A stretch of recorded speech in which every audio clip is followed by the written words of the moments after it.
হ্যাঁ এই বস, ওখানে বসতে বলেছি, ওখানে বসো, দেবো, বসো, তোমার জন্য মাখা হচ্ছে, বসো। একদম কিন্তু কথা মতন, এখন কিন্তু আমার খুবই কথা শোনে, এখন আর আগের মতনও করে না।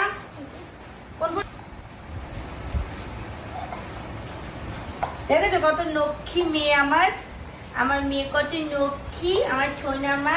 ওখানে বসো, এই যে ওই তো বোনের কাছে যাচ্ছে। এই যে এখানটা বসো, দিদির কাছে এখানে বসো, এখানে চুপ করে বসো, বসো, এম করতে নেই মা, বসো। তোমার জন্য তুমি আসছি, তুমি বসো। এখন 1টা বেজে গেছে আর তোমার খাবারও রেডি করছি, আমি সব কাজ ফেলে তোমাকে আগে খেতে দেবো। মুখটা দেখেছো, সকালবেলা গা ভালো করে মুছিয়েছি, কাজল পরিয়েছি, একদম দুষ্টু রানীর মতন। না ভালো রানী, দুষ্টু না, দুষ্টু মেয়ের মতন একদম। না ভালো ভালো ভালো, আমার ছোনা মা ভালো। এখানে বসো, এখানে বসো, এখানে